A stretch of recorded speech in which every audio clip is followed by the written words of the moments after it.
Hey everyone, welcome to the Royce Reports. I am your host, Royce, and on today's video, we're going to be talking about PlayStation potentially having some really bad live service trouble right now and are in full panic mode. So let's talk about it.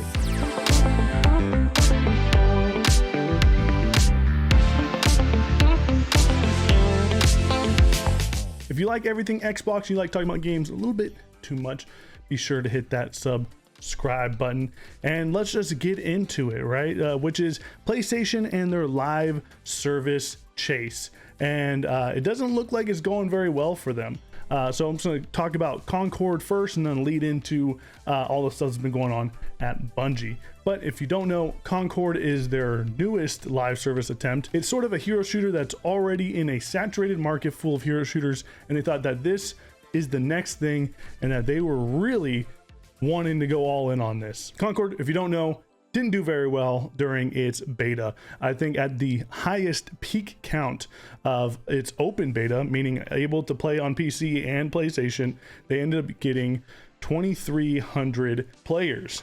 That's not very good at all, especially when you compare it to something like Marvel Rivals, which has a far higher concurrent player count on their open beta, which is very similar and in the same vein as Concord. Yeah, this game is DOA. I'm telling you right now, this game doesn't officially release until later in August, but I don't see this getting much traction because what you're doing here is you're making a very generic hero shooter with a kind of Marvel-esque comedy to it with Guardians of the Galaxy characters, which has already been done pretty much to exhaustion at this point. And I think that people really want change, and that's what Marvel Rivals is bringing, is change with their huge roster of characters and having them all have different unique abilities. With this, it's just shooting, and I haven't played it myself, so I can't really say if the game is good or not, but from what I've heard, the game is actually a pretty solid experience.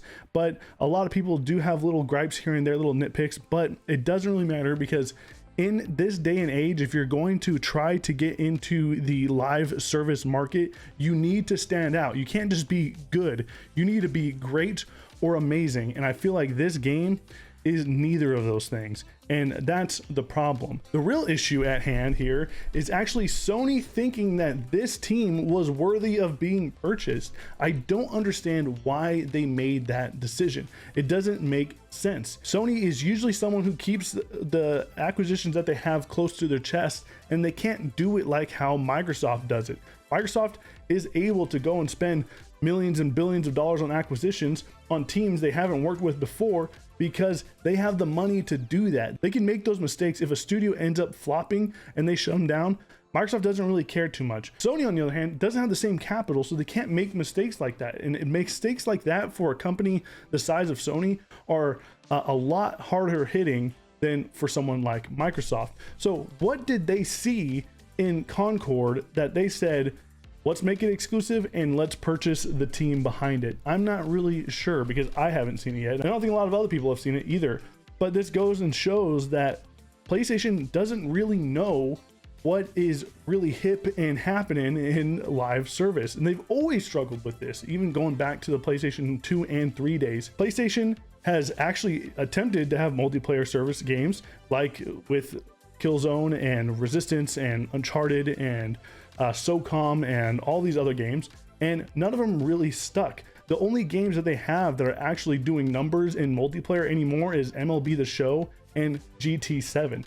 Other than that, they don't really have a whole lot, and both of those, GT's been around since the PlayStation 1 day, so everyone knows what it is, and MLB is pretty much the only baseball game that you can play that's actually a decent baseball game, so of course everyone's going to play that. So those are two of the only games that I feel like they have any real control over and that have actually been successful. Everything else has always been not worthy of chasing or have just flopped entirely. So they start to focus on things like ABK, where they can go and make exclusive deals on multiplayer games to draw people over to their brand while also providing best-in-class single-player adventure games. But the world is shifting.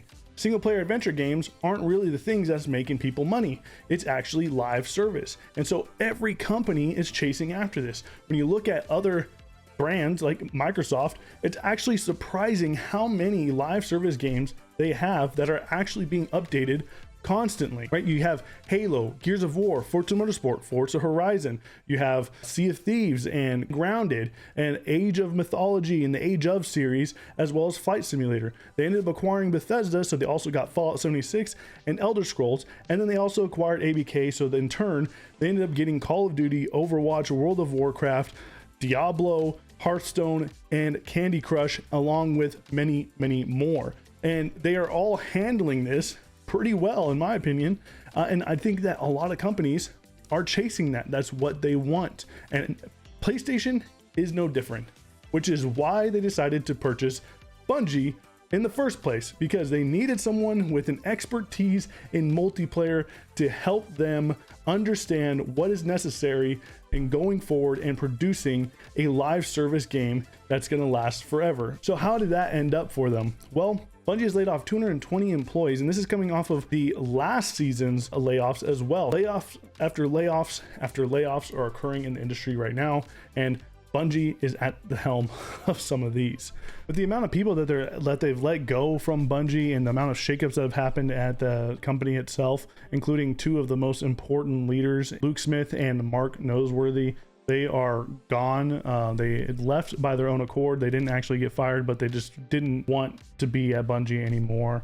That just tells me that Bungie is truly dead. The CEO of Bungie just loves buying cars, and he cares about that more than anything else, which is really sad. Bungie is no longer Bungie. Bungie hasn't been Bungie since Halo, in my opinion. I haven't really liked anything that Bungie has done since then. I don't even like anything 343 has done. So Halo dead too, huh?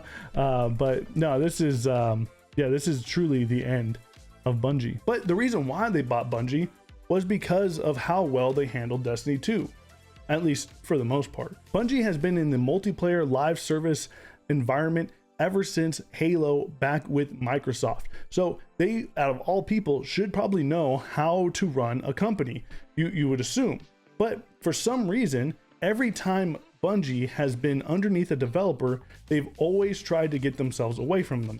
Happened with Microsoft, happened with Activision, and here we are seeing what's actually going on here at Bungie. And a lot of the times when this happened, everyone didn't blame Bungie for being the people that are hard to work with. No, they blamed these big publishers like Microsoft and ABK. But now people are finally realizing that maybe they weren't the problem. Maybe it's actually Bungie themselves. I know a lot of people like to think that the Bungie acquisition made by Sony wasn't a sort of one-up or reactionary acquisition in reaction to Microsoft purchasing ABK, but I actually believe that it kind of was. I know that these things don't happen overnight. I know that you can't just go and say, what, we're buying that team, let's announce it. There has to be discussions in place beforehand. You have to go and get the proper okay from higher ups, right? And that takes time, that takes development. You can't just do that in a week. It takes literal months. So I think Bungie and Sony were in talks before ABK ended up going through. But I think that once the ABK news hit, that's when it lit a fire underneath Sony's ass to make them try to purchase Bungie to actually have something, because they felt that maybe they could potentially lose out on Call of Duty. And so that's where $3.6 billion went, which is towards Bungie. $1 billion of which was supposed to be for retention of employees and to prevent restructuring.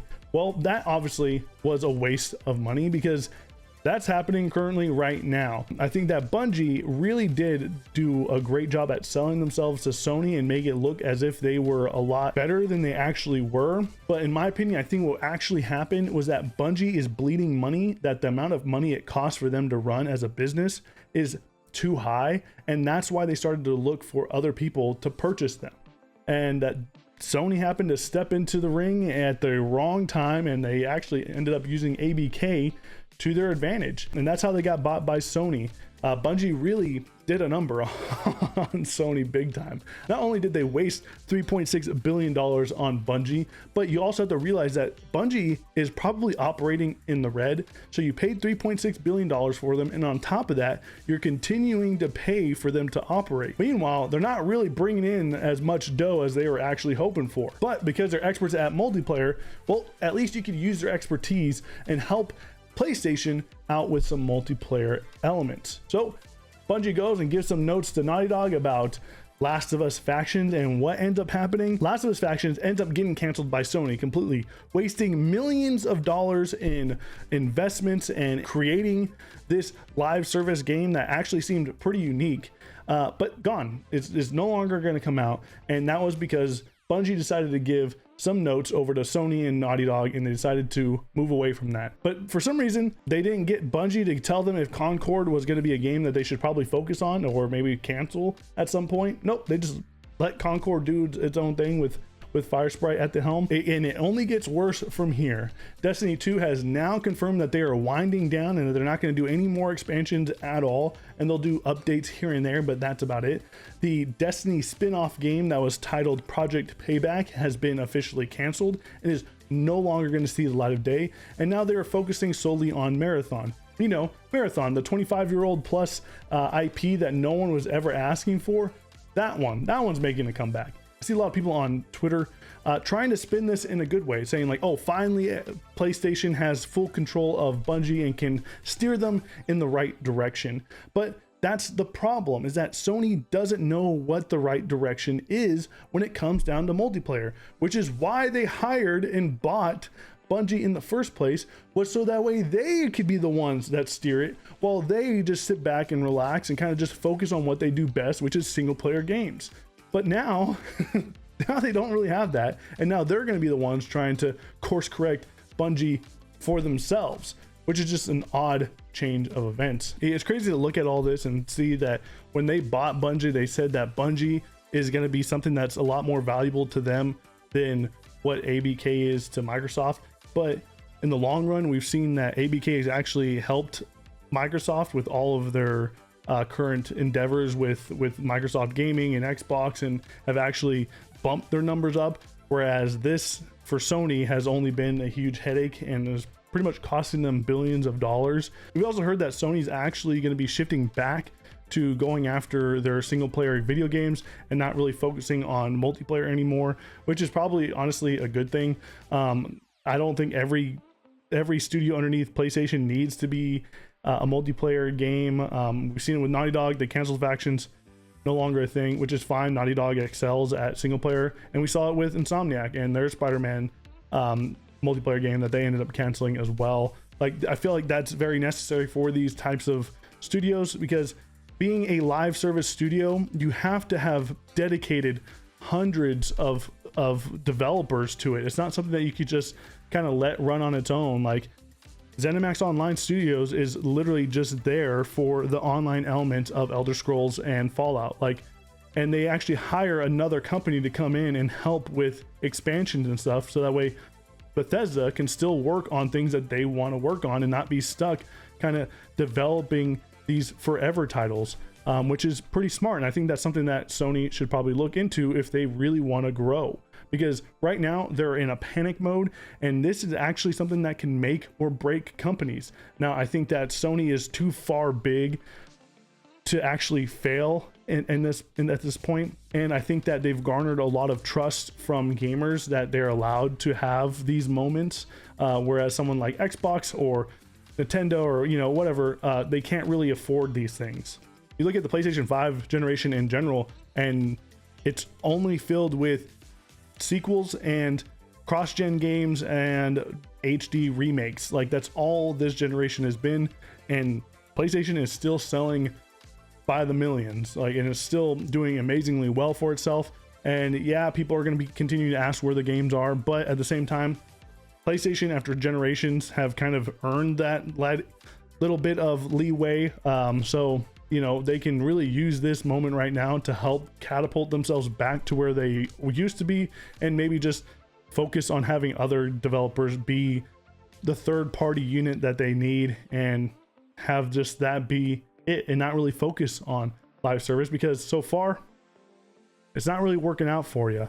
But what do you guys think? Let me know in the comment section below. Did you try out Concord? Do you think it's gonna flop when it actually comes out? Do you think that Destiny and Bungie is dead as we know them? Let me know in the comments below. I appreciate you guys for stopping by. I'll be seeing you on the next one, and remember, take it easy.